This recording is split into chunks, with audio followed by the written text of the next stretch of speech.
Hi friends, welcome to my channel. ఇవాళ మనం బంగాళదుంప టమాటా వండుకుందాం. దీనికి ముందుగా స్టవ్ మీద ప్యాన్ పెట్టుకొని దానిలోకి తగినంత ఆయిల్ పోసుకోవాలి.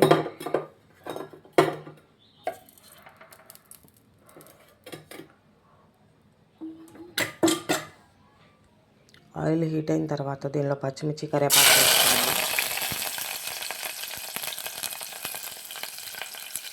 దీనిలోనే ఉల్లిపాయలు,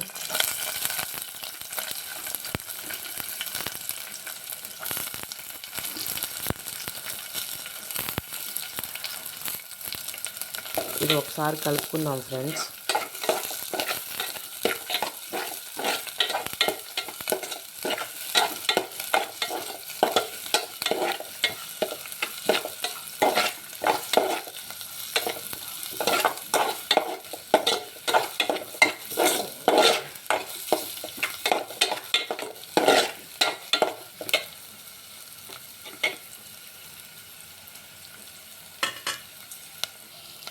ఇది కొంచెం వేగిన తర్వాత దీనిలో కొబ్బరి పేస్ట్ వేసుకుందాం ఫ్రెండ్స్. కొబ్బరి, అల్లం, చిన్నపాయ పేస్ట్ ఫ్రెండ్స్.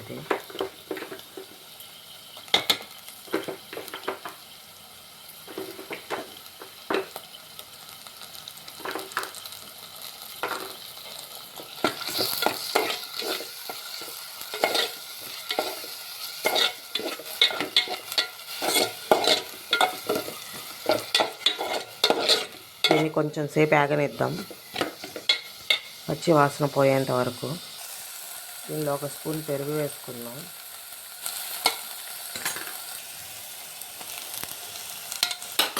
దీన్ని బాగా కలుపుకుందాం.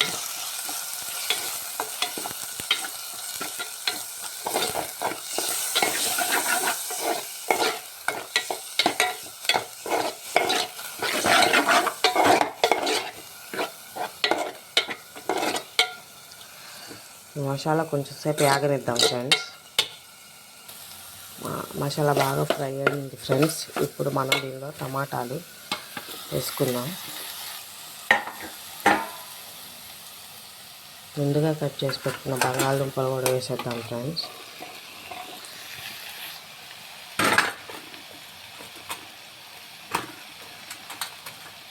దీనిలోనే కొంచెం పసుపు, కొంచెం ఉప్పు వేసుకుందాం. దీన్ని ఒకసారి కలుపుకుందాం.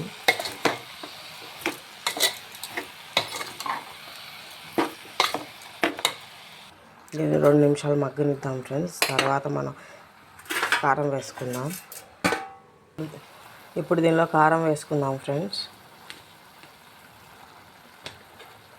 కూడా బాగా కలుపుకుందాం.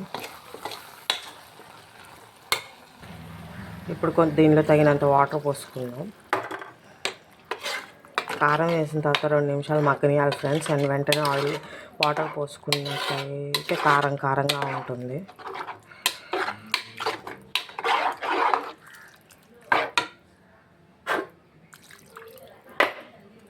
ఇప్పుడు దీన్ని కాసేపు ఉడకపెడదాం.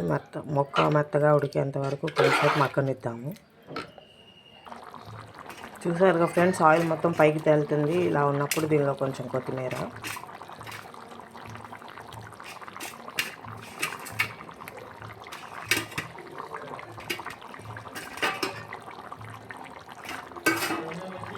కొంచెం చికెన్ మసాలా, మనం కావాలంటే గరం మసాలా వేసుకోవచ్చు ఫ్రెండ్స్. అచ్చం చికెన్ టేస్ట్ వస్తుంది ఇది తింటుంటే. చూసారుగా ఫ్రెండ్స్, మన చికెన్ కర్రీ రెడీ అయిపోయింది. చూసారుగా ఫ్రెండ్స్, అచ్చం చికెన్ టేస్ట్ వస్తుంది. ఒకసారి నేను చూపించిన విధంగా ట్రై చేసి చూడండి, చాలా బాగుంటుంది. అచ్చం చికెన్ తిన్నట్టు అనిపిస్తుంది ఫ్రెండ్స్. ఒకసారి ఇలా ట్రై చేసి చూడండి. బంగాళదుంప కూర్మా రెడీ అయిపోయింది ఫ్రెండ్స్. నేను చూపించిన విధంగా ఒకసారి ట్రై చేసి చూడండి. ఇంకా నా ఛానల్ని సబ్స్క్రైబ్ చేసుకోండి, వాళ్ళు సబ్స్క్రైబ్ చేసుకోండి. మీకు ఈ కర్రీ నచ్చినట్టయితే లైక్ అండ్ షేర్ చేయండి ఫ్రెండ్స్. ఎలా ఉందో ట్రై చేసి కామెంట్ చేయండి ఫ్రెండ్స్. Thank you. ఫైనల్గా కర్రీ రెడీ అయిపోయింది ఫ్రెండ్స్. బంగాళదుంప కూర్మా ఎలా ఉందో ఒకసారి ట్రై చేసి చెప్పండి. Thank you.